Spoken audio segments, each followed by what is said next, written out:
오래전에 미국의 목사님 중에 러셀 코넬이라는 유명한 목사님이 계셨습니다.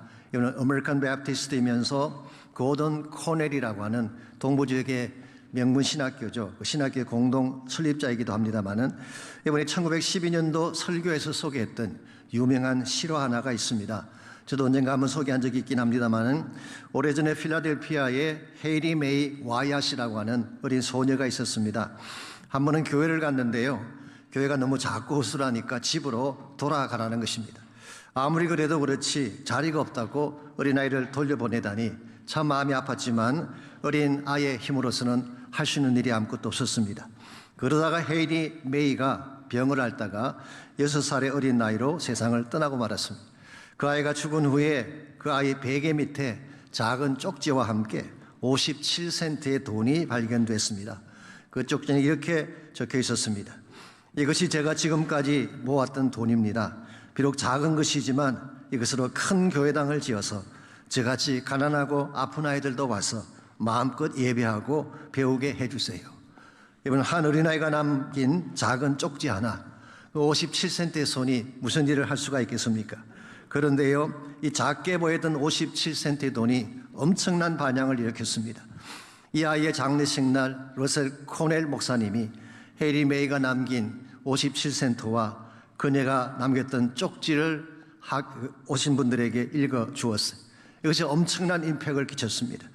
그동안에 교실이 자꾸 무너진 것을 알면서도, 그래서 많은 어린아이들이 돌아가는 것을 보면서도 무심했던 어른들의 가슴을 친 것입니다. 그 결과 엄청난 양의 기금이 모아졌고 와얏 마이트 소사이어티라는 것이 형성이 되면서 본격적으로 펀드레이저가 시작됐습니다. 이렇게 해서 건축된 것이 템플 베프티스트 철치의 교육관이었고, 이것이 나중에 템플 칼리지가 되고 오늘날의 템플 유니버시티가 된 것입니다. 그리고 나중에 굿 스마리턴 하스피탈이 그 곁에 세워졌는데 이것이 오늘날의 템플 유니버시티 하스피탈이죠. 정말 작은 자가 내었던 57센트가 이처럼 엄청난 학교를 만들고 병원을 만들게 된 것입니다. 러셀 코넬 목사님이 이것을 57 cents and the power of a commitment, 57센트와 헌신의 능력이라는 그런 제목으로 말씀을 했지만, 이것은 작지만 하나님께 들어주면 엄청난 열매를 맺을 수 있는 것을 말씀하신 것입니다. 여러분, 인생이 얼마나 크냐 작으냐는 하나님께 전혀 문제가 되지 않습니다. 직함이 높으냐 낮으냐도 문제가 아닙니다. 정말 하나님의 사랑을 알고 믿음으로 헌신하느냐가 중요한 것입니다. 하나님을 바로 알고 하나님께 붙잡히기만 하면 아무리 작은 인생이라도 얼마든지 크게 쓰임받을 수가 있고 하나님 나라 영광을 위해 사용될 수가 있는 것입니다. 실제로 성경을 보시면요, 작지만 하나님 손에 붙들렸기 때문에 큰 역사를 이루게 했던 수많은 케이스들이 소개가 되어 있습니다. 예를 들어 요셉의 케이스를 보십시오. 우리가 흔히 요셉 그러면은 애굽의 총리가 된 사람 그렇게 생각을 합니다만은 처음부터 그렇게 된 것은 아닙니다. 처음에는 작은 자였어요. 17살의 어린 나이에 애굽 땅에 노예로 팔려온 아이였습니다. 또 자신의 형에게 버림받고 언 20의 미디안 상인들에게 팔려서 이국 땅에 떨어진 인생 아닙니까? 부모도 없고 일가 친척 하나 없는 그야말로 낯선 땅에 홀로 끌려간 히브리 노예, 그는 분명 작은 자였습니다.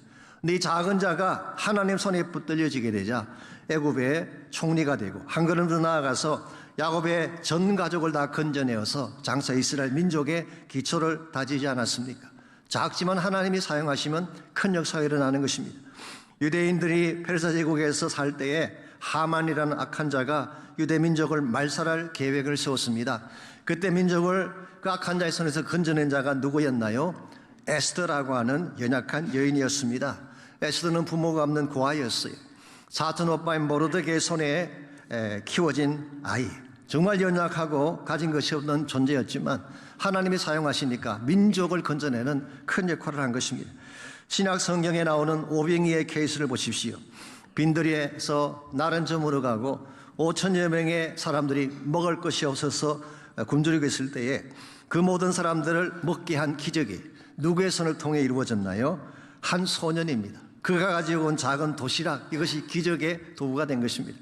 솔직히 말씀드려서 그때 모였던 수많은 무리들 가운데에 도시락 가진 자가 하나도 없었을까요? 아마 있었을 것입니다. 근데 아무도 자신의 것을 잡고 내어놓지 않았을 때에 어린아이가 자신의 도시락을 예수님께 내어드렸고, 이것이 주님 손에 붙잡히게 되자 떼어도 끊임없이 나오는 기적의 도시락이 된 것입니다.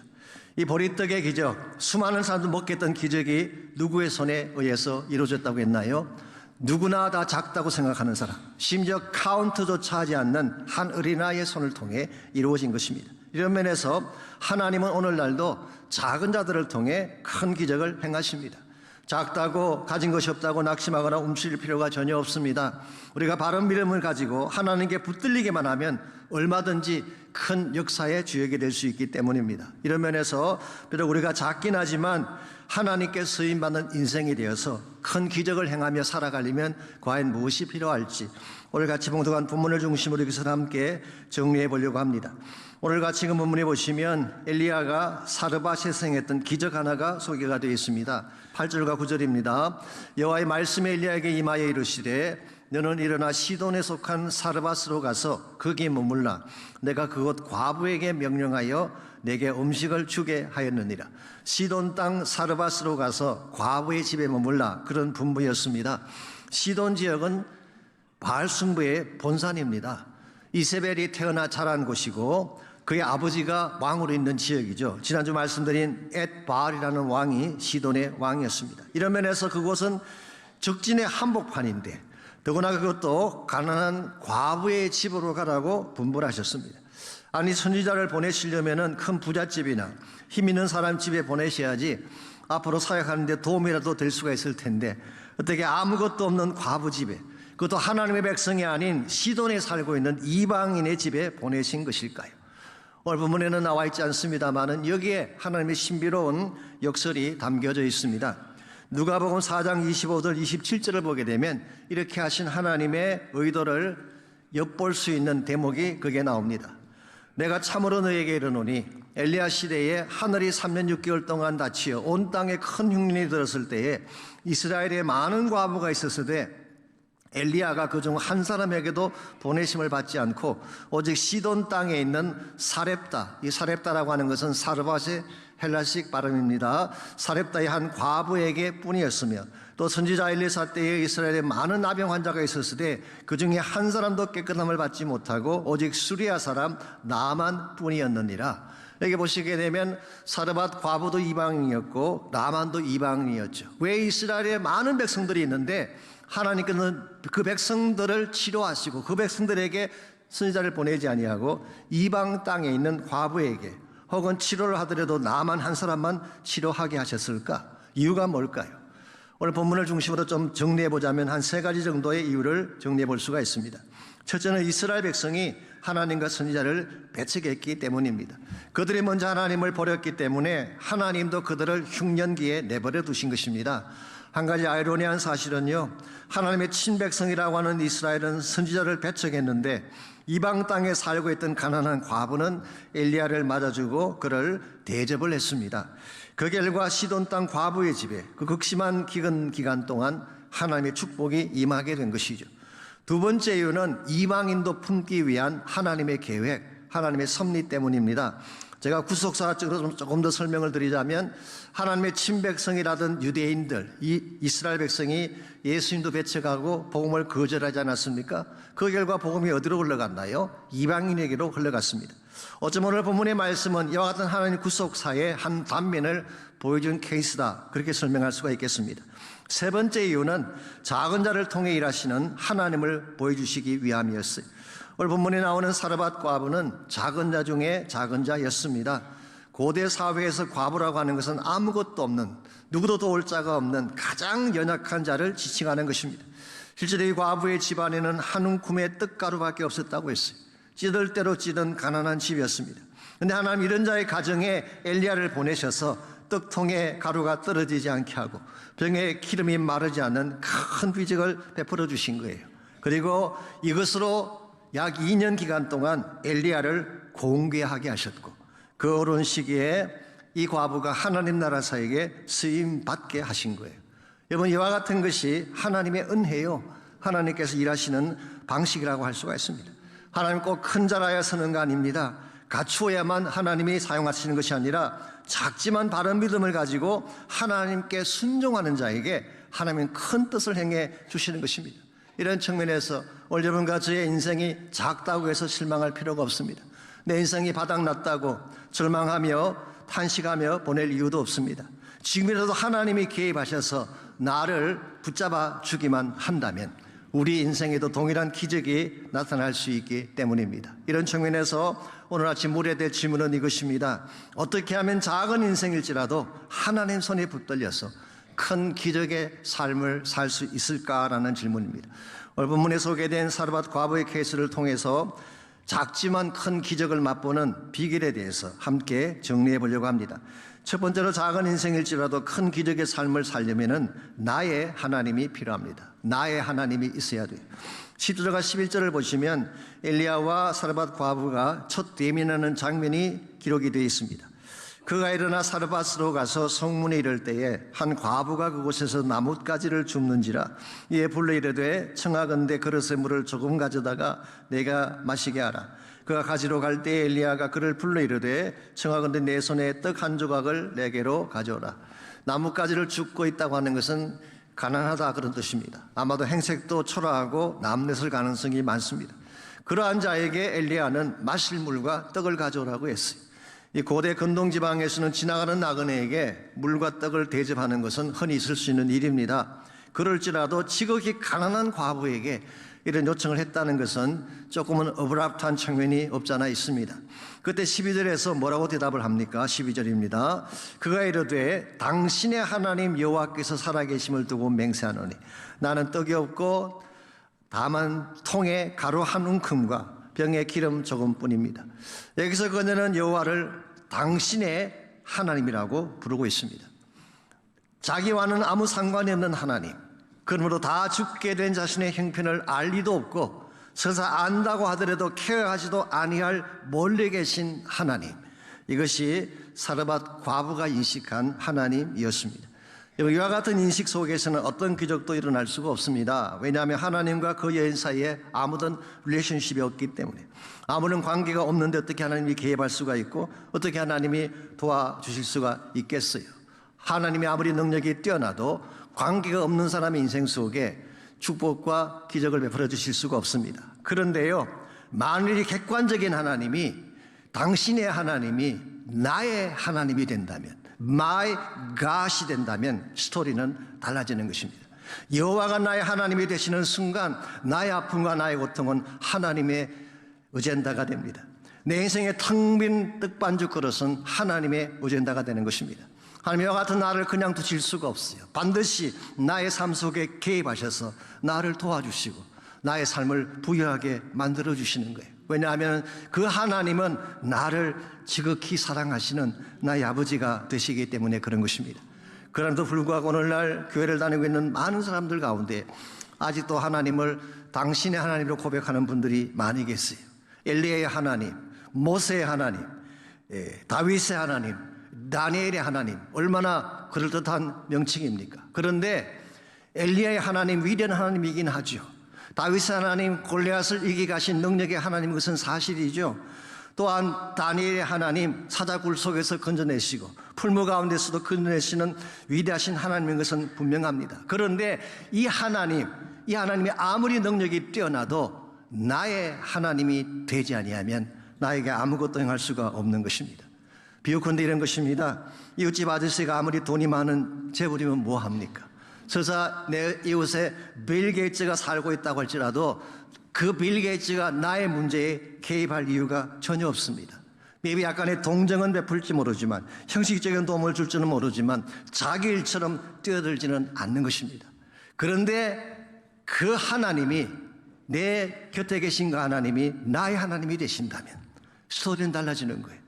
우리가 늘 부르는 찬양 가사처럼 엘리야의 하나님이 나의 하나님이 되는 순간 엘리야에게 임한 그 모든 기적이 나의 기적이 되는 거예요. 믿습니까? 이 하나님에 대한 인식이 바로 돼야지. 이 능력의 하나님이 나의 하나님이 될 때에 여러분 인생에 기적이 일어나고 새로운 사건들이 일어나는 것입니다. 오리지널 한국에 있었던 목사님 한 분이 인천에 교회당을 건축하셨는데요, 건축 중반쯤 이루어졌을 때 문제가 생겼습니다. 재정이 바닥이 나서 더 이상 진행을 할 수가 없는 것입니다. 비가 오면 철골에서 녹물이 뚝뚝 떨어지는데 자신이 할 수 있는 것은 아무것도 없었어요. 그때 그 마음속에 쌓여지는 프레셔가 얼마나 컸겠습니까? 어느 날은 밤잠을 이루지 못한 채 나의 이 문제를 해결해라라고 하나님께 기도를 하는데요. 하나님 마음속에 이런 말씀 하나를 주셨대요. 빌립보서 4장 6절과 7절입니다. 아무것도 염려하지 말고 다만 모든 일에 기도와 간구로 너희 구할 것을 감사함으로 하나님께 아뢰라. 이 말씀이 마치 이렇게 자신에게 들려왔다고 합니다. 이놈아, 그게 어찌 너의 문제냐? 나의 문제지. 아무것도 염려하지 말고 기도만 해.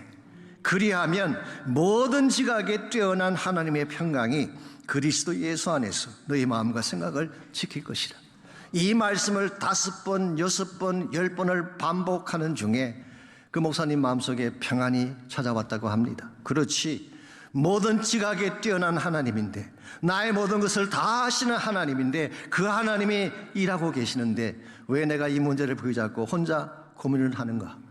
그래서 그는 마음의 평안을 가지고 새벽 기도를 인도하러 나가셨는데요. 한 노부부가 헌금을 했습니다. 펴보니까 70만 원이 들어있었어요. 아주 큰 돈은 아니었습니다. 그런데 그 헌금 봉투 안에 이런 글이 적혀 있었습니다. 사실 저희들은 이 교회 교인이 아닙니다. 잠시 쉬려고 여기서 왔다가 목사님의 건축에 대한 이야기를 듣게 됐습니다. 이 돈은 저희들이 노후에 살려고 가지고 있던 것인데 이거 있어도 살 수 있고 없어도 살 수 있습니다. 작지만 겨자씨 같이 쓰였으면 합니다. 여러분, 70만 원의 돈, 큰 건축 과제에 비하면 maybe 큰 돈은 아닐 수가 있습니다. 그러나 이것이 물꼬가 되어서 다시 교회가 일어서게 되었다고 간증을 하셨어요. 타교의 성도들도 저렇게 헌신하는데 우리가 어찌 가만히 있을 수 있겠는가 해서 많은 성도들이 또 열심으로 헌신했기 때문입니다. 그러므로 여러분들, 주어진 문제를 인식하는 것보다 더 중요한 것은 그것을 해결하실 하나님을 인식하는 거예요. 전능하신 하나님이 나의 하나님이 되신다면, 모든 지각에 뛰어난 그 하나님이 나의 하나님이 되신다면 문제는 더 이상 문제가 아닙니다. 그 문제는 곧 기적으로 변할 것이기 때문이죠. 지금 그 하나님이 이곳에 와 계세요. 고통하며 아파하는 여러분 삶의 현장에 그분이 와 계십니다. 정말 울고 싶도록 힘든 현실을 앞에 놓고 신음하며 고통하는 여러분을 돕기 위해 그 하나님이 와 계세요. 나의 모든 것을 다 아시는 그 하나님이, 능치 못할 일이 없는 전능하신 그 하나님이 나의 하나님이 되신다면 여러분 인생이 얼마든지 기적이 될 수가 있고 축복의 현장이 될 수가 있는 것입니다. 그러므로 여러분이 진정한 차원에서 하나님 사이의 기적을 맛보기를 원한다면 하나님이 나의 하나님이 되어야 됩니다. 하나님이 나의 하나님이 되시려면 뭐가 필요할까요? 예수님 반드시 만나야 돼요. 그분 통하지 않고는 아버지께로 갈 수가 없기 때문에, 그분을 영접하는 순간 우리 모두가 하나님의 자녀가 되는 권세를 받을 수 있기 때문에, 그러므로 혹시 여러분 가운데 아직도 이 하나님을 나의 하나님 삼지 못한 분이 계신다면 예수 그리스도 앞에 나오시기 바랍니다. 그분을 통해 하늘 아버지를 만나시고 그분과 함께 동행할 때에 보잘것없는 인생이라도 기적 같은 삶을 누릴 수가 있게 되고 영광 가운데 살 수 있게 되는 것입니다. 두 번째로, 작은 인생일지라도 큰 기적을 경험하려면 믿음의 헌신이 필요합니다.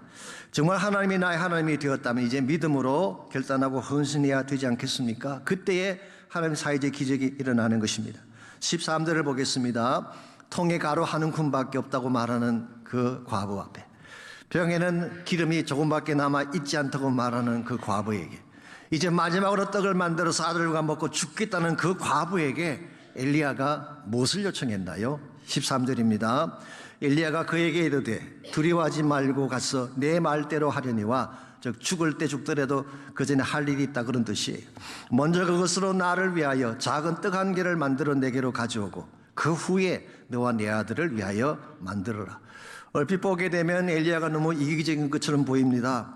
과부의 아픈 현실은 전혀 고려하지 않고 자신을 위해 떡을 만들어라고 하는 엘리야, 무심하고 정말 벼룩이 간을 빼먹는 게 낫지 어떻게 그런 이야기를 할 수가 있겠어요? 어떻게 최후의 만찬으로 먹겠다는 마지막 떡을 자신을 위해 만들어 가지러 할 수가 있겠어요? 얼핏 보면 그렇게 느끼실지 모르지만 여기서 엘리야가 이런 요청을 한 것은 자신의 욕구를 채우기 위함이 아니었습니다. 믿음의 본질을 가르치기 위함이었어요. 믿음이라고 하는 것은 나의 것을 먼저 내려놓고 비우는 것입니다. 그러면 하나님이 나의 빈잔을 하나님의 것으로 채워주는 거예요. 이것을 우리는 믿음이라고 부르는 것입니다.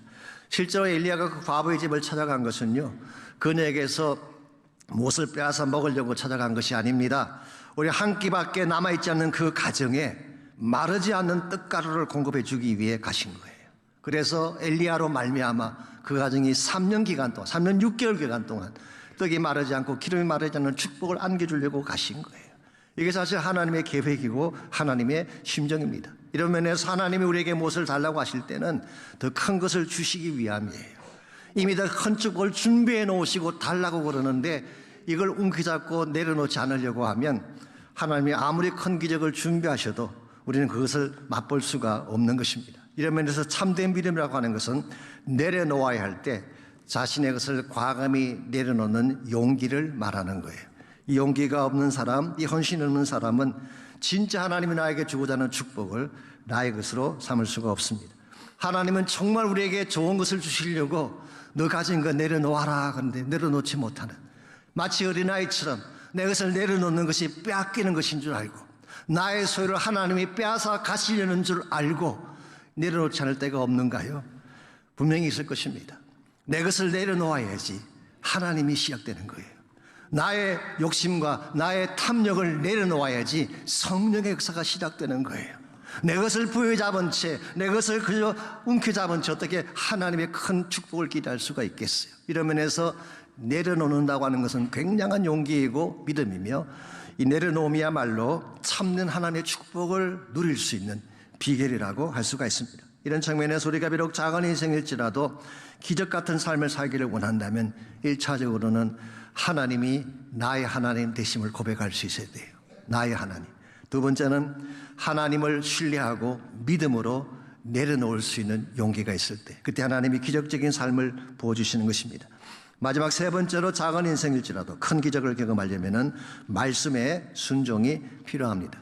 우리가 하나님 말씀을 듣는 것하고 순종하는 것은 다른 것입니다. 우리가 아무리 많은 말씀을 들어도요, 말씀에 대한 지식이 아무리 많이 축적되어져 가도 행하게 될 때까지 그 말씀은 나와 상관이 없습니다. 그런데 말씀에 순종해서 액션을 취하면 그때 말씀의 능력과 기적이 나타나는 것입니다.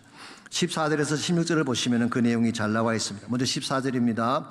이스라엘 하나님 여호와의 말씀이 나 여호와가 비를 지면에 내리는 날까지 그 통의 가루가 떨어지지 아니하고 그 병에 기름이 없어지지 아니하리라 하셨느니라.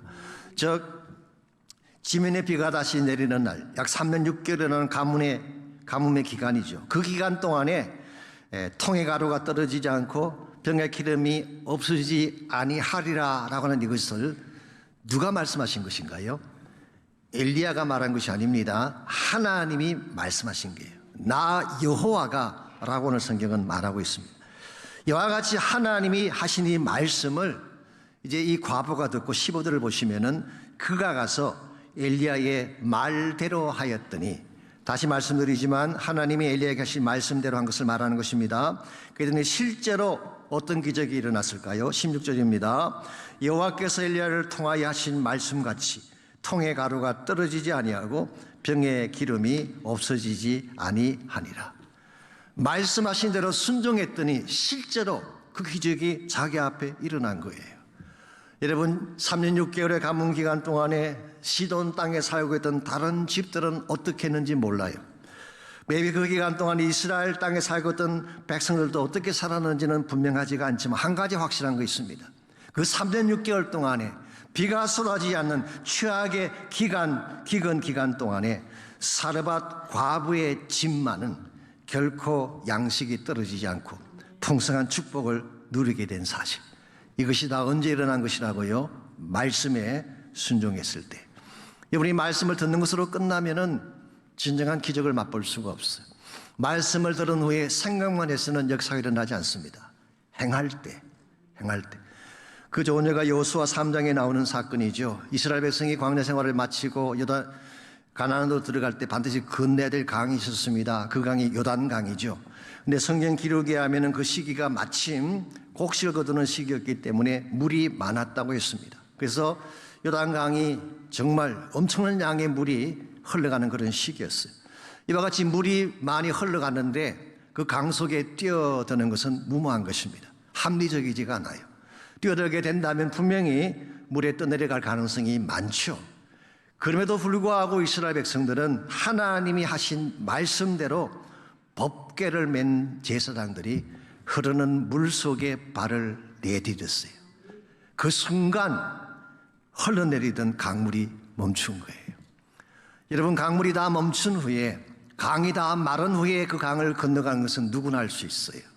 그것은 믿음과 아무 상관이 없습니다. 그것은 합리적인 거예요. 합리적인 거예요. 그런데 강물이 흘러감에도 불구하고 흐르는 그 강물 속에 발을 내딛는 것은 하나님을 fully 신뢰하고 믿음으로 순종하지 않으면 할 수 없는 사건이에요. 기적은 그때 일어나는 거예요. 말씀대로 순종했을 때. 지난번 신년 특세 때 말씀드렸던 요한복음 2장에 나오는 그 가나 혼인잔치의 기적도 마찬가지죠. 잔치 간상 진행 중에 포도주가 떨어졌습니다. 그때 예수님께서 종들을 불러다가 항아리에 물을 가득 부으라고 했죠. 그래서 물을 아구까지 다 채웠을 때 이것을 연회장에게 갖다 주라, 그렇게 말씀하셨어요. 우리 같으면 갈까요? 방금 분명히 내 손으로 물을 갖다 부었는데, 누구나 물과 알코올은 화학식이 다르잖아요. 물은 H2O이고 알코올은 C2H5OH인데 방금 내가 부었던 그 물, 내가 방금 부었던 그 물인데 그걸 떠다가 갖다 주라면 갖다 주겠어요? 만약 그냥 갖다 주게 되면 우리를 물 먹이는 거냐 그러고 난리가 나지 않겠습니까?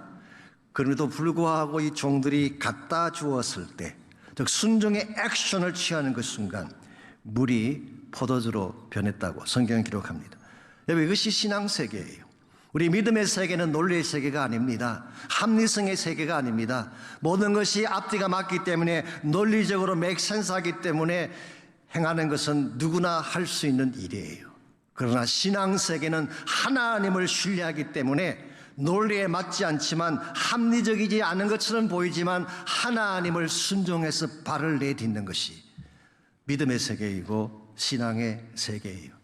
이와 같이 말씀에 순종할 때에 참된 기적이 일어나고, 여러분과 제가 이 기적을 맛보아야만 진정한 깊은 신앙 세계로 들어갈 수가 있는 것입니다. 이 말씀이 가져오는 기적을 맛보지 못하면 항상 얕은 물가에서 발만 담그었다가 발을 빼는 이런 신앙생활로 끝날 가능성이 많죠. 누가복음 5장 1절에서 11절에 보게 되면 얼핏 보면 기적 같지 않지만 사실은 베드로의 생애를 바꿔 놓았던 기적 하나가 기록이 되어 있습니다. 언제가 척 소인돌 목사님이 이 본문을 가지고 설교하시면서 제목을 Unspoken Miracle, 말로 하지 않았지만 사실은 기적 같은 사건, 그런 제목으로 설교를 하신 적이 있습니다. 그 말씀의 내용을 간단하게 정리해드리면, 어느 날 베드로와 그의 친구들이 바다로 나가서 밤새 그물을 던졌습니다. 그런데 그날따라 한 마리의 고기도 잡지 못했어요. 그리고 그 실패의 밤을 보내고 빈 그물을 안고 새벽녘에 항구로 돌아왔을 때 예수님께서 기다리고 계시다가 예수님이 그 배 위에 올라오게 되셨습니다. 그리고 말씀하시기를 깊은 데로 가서 그물을 던지라. 다시 한번 그물을 던져보라고 말씀하신 거죠. 그때 시몬이 5절에서 이렇게 대답합니다. 시몬이 대답하여 이르되, 선생님, 우리들이 밤이 새도록 수고하였으되 잡은 것이 없지만은 말씀에 의지하여 내가 그물을 내리리라 하고, 즉 말씀에 순종해서 다시 그물을 내리겠다는 것입니다. 그 결과 6절을 보십시오. 어떤 역사가 일어났나요?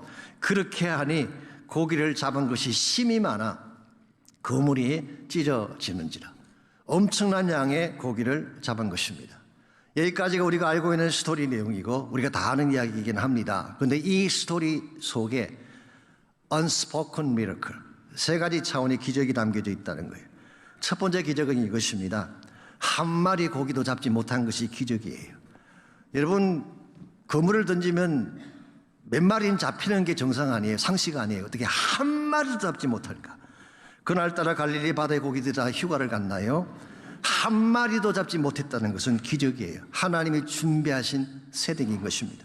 두 번째로 베드로가 예수님 말씀 듣고 그물을 내렸다는 것은 기적입니다. 베드로는요, 갈릴리 바다에서 잔뼈가 굵어진 정말 프로 중의 프로였습니다. 딴 건 몰라도 고기 잡는 것에 대해서는 프로예요. 이 전문인 어부인 베드로가 나사렛 출신 목수의 말을 듣고 그물을 던졌다는 것, 이건 기적입니다. 있을 수가 없는 것이죠. 세 번째 기적은 이것입니다. 이렇게 해서 엄청나게 많은 고기를 잡은 후에 저 큰 성공 뒤에 베드로가 보였던 반응이 기적입니다. 여러분, 어부의 꿈이 뭔가요?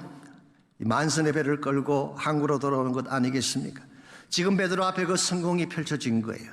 그렇게 원했던 성공에 가득 찬 고기를 배에 싣고 돌아온 것입니다. 그랬는데 이 성공 앞에서 베드로가 보인 반응이 무엇입니까? 주님 앞에 무릎을 꿇고 주님, 나는 죄인입니다. 나를 떠나소서라고 고백을 했어요. 그 큰 성공 앞에 그토록 원했던 그 성공에 가득 찬, 그물에 가득 찬 고기를 앞에 놓고 왜 베드로가 자신의 죄인됨을 고백했을까요? 지금 자기 앞에 선 그분이 보통 사람이 아니라 하나님의 아들이심을 알았기 때문이에요. 하나님 아들 앞에 서는 순간 자신의 죄를 발견하게 되고 자신의 죄를 발견한 순간 그는 엎드려서 죄를 자백하게 된 것입니다. 그리고 나서 천신만고 끝에 얻었던 만선의 배를 버려두고 예수님을 따라 나선 것, 이것이 기적입니다. 그냥 일어날 수 없는 사건이죠. 이 모든 기적이 어떻게 일어났을까요? 이유는 딱 한 가지입니다. 예수님이 그 배에 타셨기 때문이에요. 사실은 똑같은 배였습니다. 똑같은 그물이었어요. 똑같은 바다였는데 주님이 개입하시는 순간 모든 것이 기적으로 변한 것입니다. 사라졌던 고깃대가 돌아오고 비었던 그물이 가득 차게 되고 허무한 실패의 밤이 축복의 기적의 새벽으로 변한 거예요.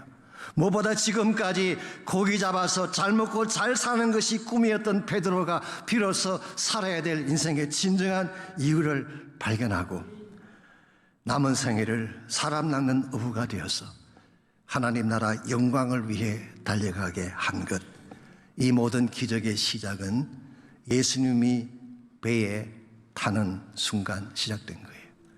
여러분과 저의 삶도 마찬가지입니다. 예수님 우리 인생의 배에 타시는 순간 모든 것이 변하게 되어 있습니다.